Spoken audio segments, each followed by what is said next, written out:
The Bully Girl Magazine podcast is your dog eared audio destination, bookmarking the most compelling tales and insights from the vast canine universe. While we passionately dive in the world of bully breeds, dispelling myths, offering training tips, and discussing breed standards, our scope isn't limited. We cast our net wide to encompass a diverse range of dog breeds, ensuring no tale is left untold. Enhanced by expert interviews and inspiring stories, this podcast is a beacon for responsible ownership and breed education. It's where bully breed enthusiasts meet the broader dog loving community, fostering unity, understanding, and shared joy in every bark and wag. So, whether you're out walking your dog or listening at home, enjoy the show and keep coming back. Hi, I'm Lisa Davis. So glad you are listening or watching the Bully Girl Magazine podcast. Joining us today is Zeb Brooks, also known as Zeb Pitts, who says that, quote, any discussion with the American bully, Zeb Pitts needs to be involved. I love that. And we're so happy to have you on the Bully Girl Magazine podcast. Hey, Zeb. Hello, hello. Truly appreciate your time. What's good, bully world? See, I saw you and I thought, okay, I need something, but I'm not stealing that because that's yours, and I'm not a thief. And it's really flipping. It's flipping great, right? I'm just like, hi, I'm Lisa Davis. So good. No, but I am so glad that people are here, and I'm so excited to have you. All right, so I always ask each guest the same two questions, and the second one's two parts. The first question is, does your dog or dogs do anything funny, quirky, or different that you kind of like get a kick out of? Let me see. I would say my dog Biscuit. He's a rescue dog that I have currently. Biscuit, I love that. Yes, he's a mountain cur mix, whatever. Ooh. But yeah, I know a lot of people like, what about American Bully? I had American Bully for 13 years. She passed away 4 years ago, actually. I'm sorry. She was dealing with a lot of health issues, spent a lot of money for cancer treatments. And once we did, it came back aggressive. And a couple of months later, we had to put her down at the vet. So Oh, I'm I so didn't get another bully sorry. for a long time because I was afraid of the health issues involved with the American Sure. Bully. Decided last year to get a rescue. That his name is Biscuit. So, and that's where we are today. Oh, that's awesome. Well, I've had some great rescue dogs. Actually, I've had some great. All my dogs have been rescue dogs, and they've all been great. Of course, everyone listening knows that Blue, my pit bull, is my heart and soul. He is such an angel, and I'm just so in love with pitties. But I also love mutts. I'm just a dog person, and that's actually the next question: is when did your love of dogs begin, and then when did your love of bully breeds in particular begin? Oh shoot, we've always had dogs. Going back with my mom since we was little, living down in Georgia in the country. So we've always had dogs. As far as the pit bull slash American bully, that really didn't come into my life and probably until the 1990s when I Mm, first saw what we call blue pits in our area in the DC area. Keep in mind, Dave Razor's Edge, originally from yeah. DC. So we started seeing these different style pit bulls, what we call meatheads, with these big heads and these small bodies. Like, what kind of pit bull is this? Because we never seen anything like this. We were used to the red nose Jeep, Kobe, those styles. But when the Yeah. Razor's Edge look started coming on the scene, that's when I started doing more and more research and started building that relationship with Dave once we finally met. Yeah, I love the interview. I was watching it was from 11 years ago where you interviewed Dave Wilson. That was such a great interview. I really learned a lot. And it really helped me when I interviewed him, like a month ago, talking about the horrific ban of the XL bully in the UK. It's freaking heartbreaking. It really is. It's a beautiful breed. The XL American Bullies, man. It's a big movement, especially like on our East Coast. Yeah. Spearheaded by Danny Cervantes, second to none bullies. He's a big proponent for the American XL breed, and he brings a lot to the shows when it comes to that. Yeah, he really does. Now, I know there's something going on, which I'm very excited about. It is the Rumble in the Jungle 5.0. I saw some great stuff on your Instagram about it. Tell us about it for people who are new and they haven't heard, or for people who've been and are like, okay, what's going on in 5.0? Okay, for those that don't know, Rumble in the Jungle, I would say it's been voted like top three in the bully world as far as shows. I think number one for like 2 years in a row, something like that. Nice. Uh, Basically, you have a situation with June Williams, who's a big proponent in the community, who spent a lot of hours on the road promoting his dog Little Bags and That's a and great name. and just being that representation for the exotic bully movement, actually the bully community on the whole, but as far as the exotic bully movement, and then getting his name out there to MCing and showing to where now he puts on the biggest show in the bully world, which is the Rumble in the Jungle brand. And I'm just happy to be a part of the brand as far as my role in is the Yeah. videography and photography portion of it. But I also do promotional packages that come along with it because it's such a big event that it's like I have my own separate thing within the Rumble in the Jungle. I want to thank June Williams for that, man, because he allows me to do that. So I bring a lot of promotion, try to bring a lot of the American bullies to the Rumble in the Jungle because it's going to be a lot of exotics, a lot of Frenchies, but my role is to try to bring the best American bullies out to the Rumble in the Jungle. Oh, that's awesome. Now, I saw something on one of your videos on Instagram, and you said, "quote bully people need to step their game up." What was that specifically referring to? And just tell us your thoughts in general about the bully world, strengths, Okay, weaknesses, like the whole thing. Like spill all the tea, as man, the kids say. let's talk about that for a minute. Yeah, Um, for years, been known as Mr. 60 Minutes of the Bully World. Used to have a podcast back in the day on Sunday nights, nice. spotlighting pretty much the American bully breeders in the community. Um, but when the exotics came along the scene, it was a lot of pushback from the American bully people, Oh, same way as it was pushback with the American bully people in the UK. I mean, in the UKC. okay. So the exotic community started building their own community.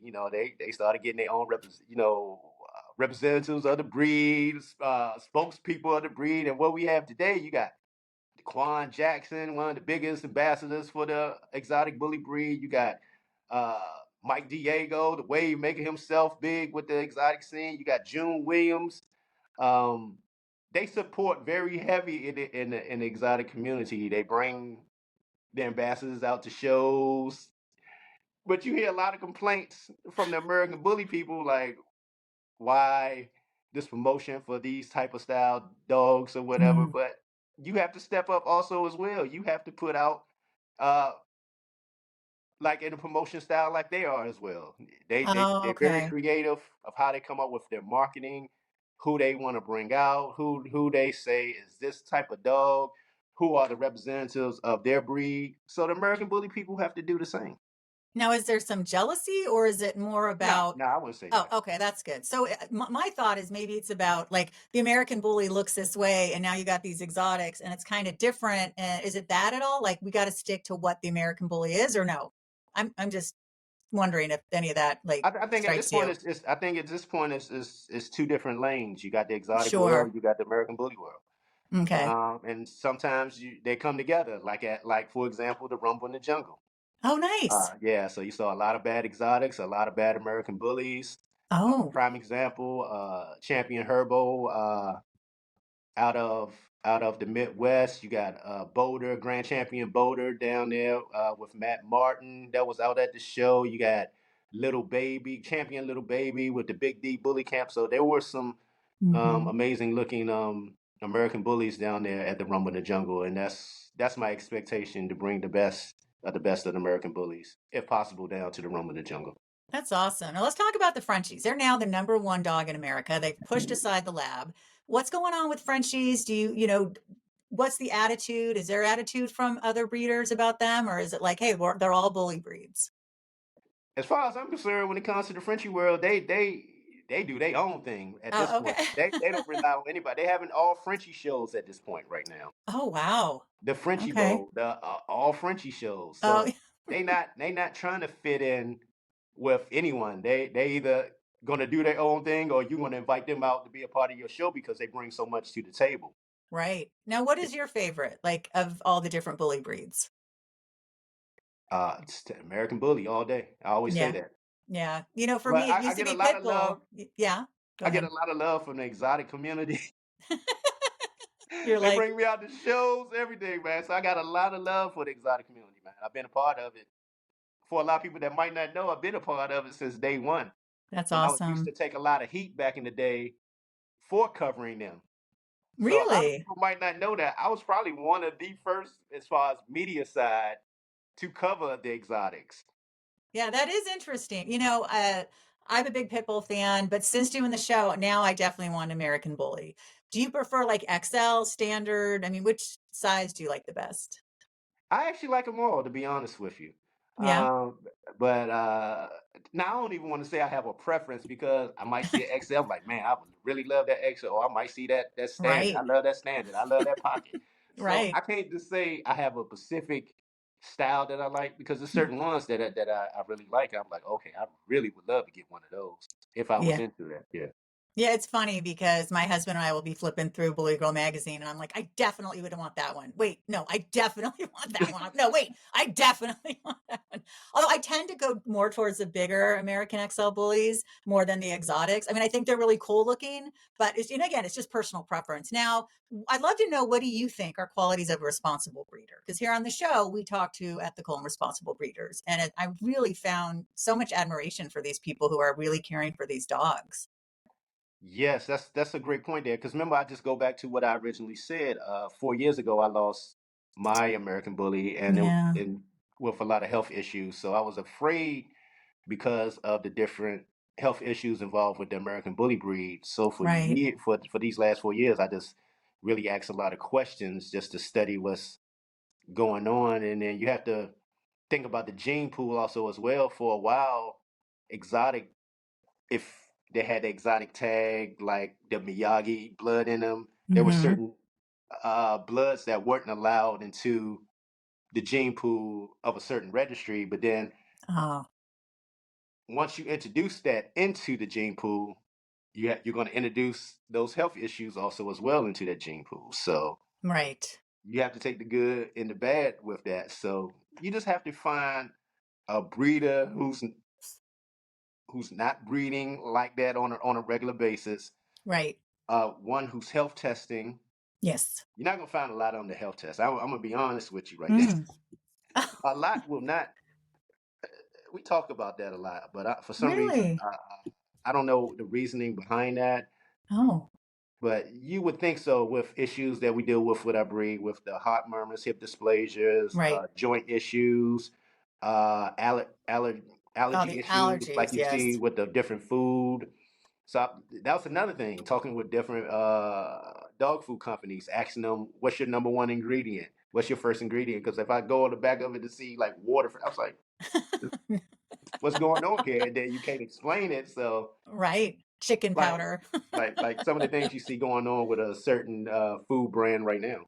Uh, Oh, I I know what don't you're want to talking say the about. name, but yeah, but a That's all lot of right. We people. did a whole video on it. I did a Okay. video about it because it's important. We need to let people know when things are being recalled because we don't want them to, hurt their dog. And a lot of breeders that I've interviewed use, I'll just say it myself, use Victor. And sometimes things get recalled. So it's just good to have that information.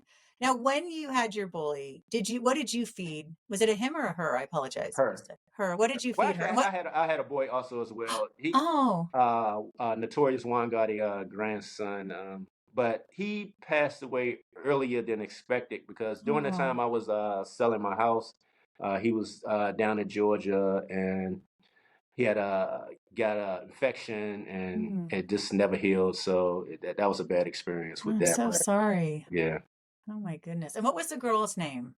TC. Oh, okay. Now, what did she eat? Uh, I love that. here we go. Rachel Ray. Really? Yeah, I love that Rachel. Okay.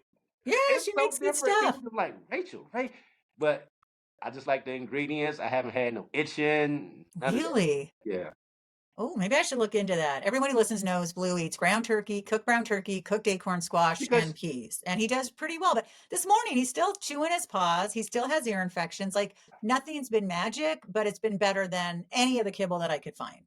But yeah, I didn't try Rachel Ray, so thank you. doesn't sound funny saying this, but yeah, Rachel Ray. I've tried blue. I've tried you name it. I've tried it. My dog with itch, allergies, everything. But Yeah. Yeah, I, Blue's gonna be like, I'm gonna put the kibble down. He'll be like, excuse me, where's my turkey and my squash, mother? Come on. But hey, I'll look, I didn't even know Rachel Ray made dog food, to be honest. So that's interesting. Man, she's all over the place. All right, now how do you debunk myths about bullies? Like if you're talking to people like, oh, they're so dangerous, and or they cross the street or they act like jerks. What do you do? I always put it on the ownership. Yeah, definitely. I never put it on the dog because it's based on who hands the dog is in at the time. Yeah, You can even have one of the most aggressive dogs in the world that goes to the pound, but then you get a hold of him and somehow you can break through yeah. to his comfort level that he trusts you. That you probably gonna have one of the best dogs in the world after that. Yeah, I mean, I always talk about how loving Blue is. And he met this great, last weekend I took him to the woods and he met this 10-month-old cane corso who was like 3 times his size. And they had the best time. And at first the owner was kind of nervous, and I stupidly said, "Are you nervous because he's a pit bull?" He's like, "Hello, mine's a cane corso." I don't like, I experienced the same prejudice as you do, but they had the best time. And now we're getting together this weekend too. And I think if more people would really learn about the breed, they would understand that these dogs are very loving. Oh, they definitely are. Yeah, I absolutely love them. Now, who do you look up to in the bully world? As far as Just as far as the way maybe they breed or the way they are at shows or the way they handle their dogs or the look of their dogs, what they've been able to create or get out of their dogs. I would say one of the people I look up to, OG Ron Ramos, Papa Hmm, Pitt, aka Papa Pitt. Been knowing that's a him for great name. years. Been talking to him. See, a lot of people don't know, man. When you sit around the ring and do a lot of the filming and stuff, so you get to see a lot of what the That's judges see. awesome. Yeah. And like I said, like I tell people during that time, I got to learn from the best Ron Ramos. Who else? When I ask him questions like, "Oh, what made you pick him?" or "What was it about him?" and then he'll explain about the movement, or he'll say, "Oh, this one might have just an off day today, but he's still up to the standards. But this one was a better dog today." So he explains everything, and so I just sit there and listen. Oh, see, that's really cool. So, for people who've never been to a show, like I've never been to a show, I'm waiting for one to come to my area. How would you describe it? It depends on the show, I was about to say the and it depends on caveat. the registry. Right when I asked the question, I'm like, yes, depends on. Okay, so give Now, us if you just some go to examples. one of the exotic shows, expect a lot of hypeness, lot of noise, a lot of yelling, lot of dogs in the air. That sounds fun. You go to an ABKC show, expect you know professionalism, Mm. showmanship. Not only now, no, hold on, let me say that. Let me back up for a lot of the other registries get mad at me. I'm just giving an example right now. Sure. This could be for the BRC, BBC, any registry. But I'm just Right. specifically talking about the ABKC because I've been around them the longest. Hmm. Oh, what was the question again? Oh, just how you describe a bully show. I should have put this Okay, in, yeah. knowing they're all So different, yeah, but so in the ABKC world, just expect professionalism, a lot of showing of the American bullies in the ring. So you're gonna see a lot of that. hmm. Probably quieter, to be Okay. honest. Not like it was in the beginning where, everything was, all hype, a lot of fun. But it's calmed down over the years, more serious. So it is what Yeah. it is. And then I've been hearing about these fun shows. What are those like? Very interesting, very fun. Something different, more relaxed, laid back. Just having a great time. That's all. It's nothing like super serious. People try to like champ out their dogs. It's just a relaxed atmosphere where you're basically Right. networking Now, and having fun. see, that sounds great. And I hear there's a lot of kids. I love that. A lot of Kids and kids. dogs and oh, see, that's totally my. Funny that you say that Oh because yeah. for years I used to take my kids to the show. Oh. They travel with me, man. It's funny because today my middle daughter is now at Cornell University, Oh, going to nice. school to be a veterinarian. And Oh that's my God, you must be so proud. so that's from being around going to the dog shows with me. She picked up the love of dogs Oh. and she's in school for it in her second year. Oh, that's fantastic. Oh my God, I love that. Now, I also saw a post on Instagram, and let me know if this is still happening, that you can get, there's 12 dogs you're looking for on a shirt for Rumble in the Jungle 5.0. Is that still happening? That And is are you still correct. okay, tell us more about that. So, because See, we're that's gonna part of put, yeah, the what I call promotion to yeah. get ready for the Rumble in the Jungle. Hmm. Uh, I try to pick the dogs that are going to actually be at the Rumble in the Jungle. It doesn't always happen that way, but for the most part, I try to pick the dogs. It's not just okay. I want to be on the shirt. No, you have to be selected. I mean, it's a Oh, okay. process. It's not just I'm going to take your money. I'm not that type of person. I'm not. I can tell. I'm going to take your money deal. I'm looking for the baddest dogs, and then I try to explain to people to help them that's new to it. Like I need quality pictures. So it's Yep. like helping new people in the process, like to explain to them different things that people are looking for if you want to go that promotional route. Right. And like I said, quality pictures. Get the best photographer to go, James Alba, whoever. Get those quality photos because then that attracts my eyes. I'm like, you got a bad bully on that video, but the pictures suck. I'm like, pay the money, go get somebody to take a good picture. Then I can put your dog on the shirt. I can't Yes. use this picture if it's blurry and everything Yep. else.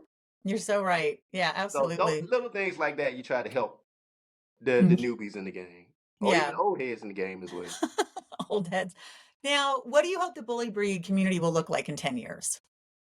Oh wow. That's an interesting question. I say that every 10 years too. And I mean, think about that. 10 years ago to where we are today, Yeah, that'd be great. one of the biggest differences I've seen, like you said, now, fun shows, individual breeds throwing shows like all Frenchie shows. Oh, the creative trophies that not your normal standard trophies. The trophies Right. are getting bigger, more outrageous. The cash prizes are getting bigger. They're bringing mobile gaming trucks to the shows for the kids. So Oh, wow. it has really changed from just hanging out and eating some food and talking dogs to like all out productions now seem like for shows.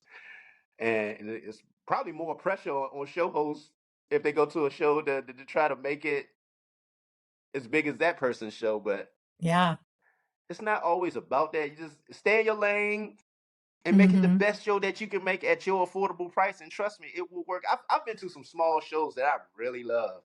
I'm Oh, like, wow, nice. man. And people might not even heard about it. Had some of the nicest dogs in the building.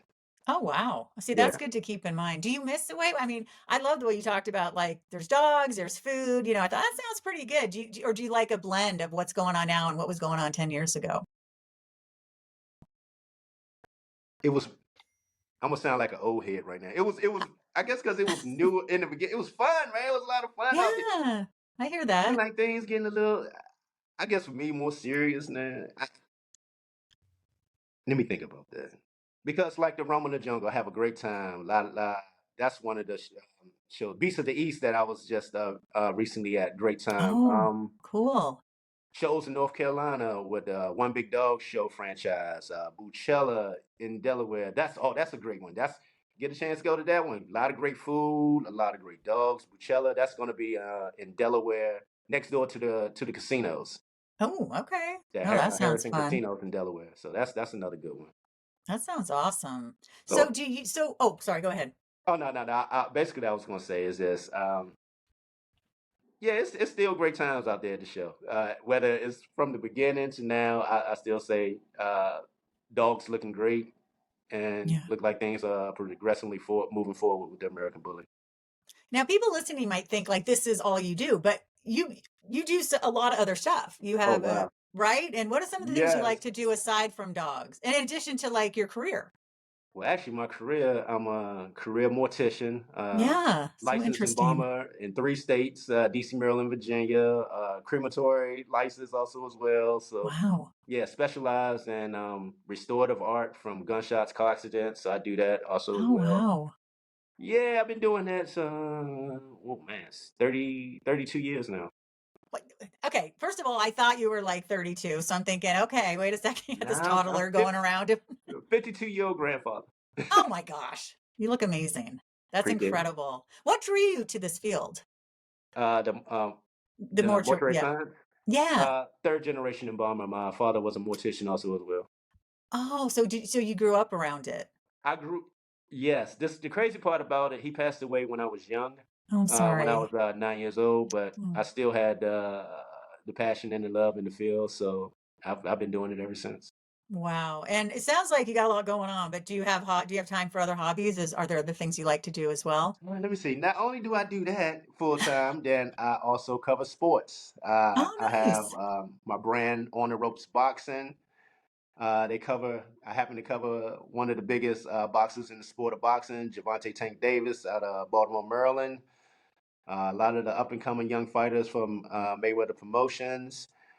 I also cover football with In the Trenches football for my school, Dunbar, We All going into the right. Turkey Bowl on Thanksgiving Day. Nice. Yeah, so I do a lot. Do a lot. That is Uh, awesome. done No, comic books. oh, I really? mean, not coloring books. Coloring books. I saw that with Yeah, what was it, Trapzilla? Trapzilla. I have Yeah, other different. Oh, Rumble in the Jungle franchise coloring books. I have like I love that. three of those. Yeah. Wow. I got to get one because that is something I know that I think it was like a craze like 5 years ago. The whole thing about coloring books for adults. And that's a really good way to like calm your mind and be present. It's like if meditation isn't for you or, other things like that. I'm telling you, when you're coloring, it's like it turns off your mind and it's super good for you. So I'm a big health person. So I'm going to get yours. I appreciate it. Appreciate it. I'm Yeah. gonna have some specials Black Friday, so be on the lookout for it. Black Okay. Friday, Rick, I'm dropping all the prices, so be on the lookout Black Friday. All right. Now, for people listening who are like, oh my God, I want to do photography, I want to do videography, I want to be part of the shows. Like, I'm assuming that was about building relationships and showing up, or if you can give us any advice, younger people or older Yes, people out when there, I like I tell people when I first started, it was for the love of it. Yeah. We did not make no money then. You go out to shows. I used to just always ask people about their dogs and shoot pictures. It Yeah. wasn't till I didn't make money in this until 3 years ago. Wow. So you Yeah. really do it for the love. Yeah, I've been doing it for the love for years. So to get paid now, it's like real gratifying. That I bet. yeah, because back then, pretty much you do it for a couple of drinks. Hey man, just give me a beer, give me some of the Hennessy, or, I get- or just give me $20 exactly. here or something. That's what it was back then. Yeah. It was just pure fun. That was just fun. But then I we love saw that. how money was being made throughout the years, and that's how things started to progress. Like, okay, I need to start paying videographers. I need to pay Right. photographers because the money started getting bigger when you uh, started ticketing your shows. So yes, Hmm. that's how things really progress like that. And really, honestly, Yeah. how the money situation changed, I gotta thank June Williams on that move Mm. because when he um jumped that price from normally like people was if they was getting hired maybe like $300-400, maybe six at the most, I say. Mm. When June came along and really changed the landscape of the pricing of what people should get paid, that was a great thing because when he hit that 1,500 mark, I was like, oh wow, somebody really pay that, and and now I think he's up to 3,000. Oh, They'll bring wow. him out to a show. Okay. Three Oh, thousand. geez. Well, it's interesting because I started in community radio. Well, actually, that's not true. I started in community TV. I did that for 2 years. Then I was able to, take my videotapes with the crappy plants and the curtain to an actual TV station, and they could still see that there was talent. There was something there. Then I got into community radio, did that for a few years. Then I was able to get a show on like 10 different stations. And people would say, I can't believe you work for free. I'm like, do you not see what I'm doing? Like you have to build up and get experience sometimes. So I really admire it. And I loved it. I did it for the love and it paid off, I, you I know? I would say I've done that in every field up, even in funeral business. I volunteered starting out Oh, see, that's just to awesome. get the experience. Yeah. You Crazy must be a part, great a lot Mhm. of the funeral homes knew me because of my father. They still put me through the Oh. through the test. But no, I really appreciate that though because it made me work harder. That it wasn't given to me, Yeah. and and I would say I'm probably one of the best in our area when it comes to restorative art. So yeah. No, so you have a knack for art in the first place? No, no, I mean drawing. Really? No. Oh, Just okay. putting people back together. What's that? Like, do you ever, are you with somebody and you're doing this? And do you ever think about like, I wonder what their life was like? Or I want, I'm just curious. It's totally off the subject, but I'm just really Man, fascinated. this field is something because I've embalmed my own mother, Oh, my brother wow. who passed away from a Oh, car accident, I'm so my aunt sorry. from cancer. Yeah, so I've done family members, friends, so I have a different perspective on life when it comes to that. I think the hardest my mother wasn't the hardest, my brother was the hardest because that was Mm. real unexpected. Oh, I Not saying bet. my mother wasn't unexpected, but My brother, man, that hurt. That hurt. I'm so sorry. What is your view of life? I'd be curious because you just Live, mentioned that you have this. live life to the fullest. Don't waste your time. Don't sit around wallow in negativity. That's my thing. That's why you see me smiling all the time. I know, you're amazing. I've seen so much death in my life and depression that I'm like, shit, I'm gonna live life to the fullest. Yeah, And I around the think time when my mother died, yeah.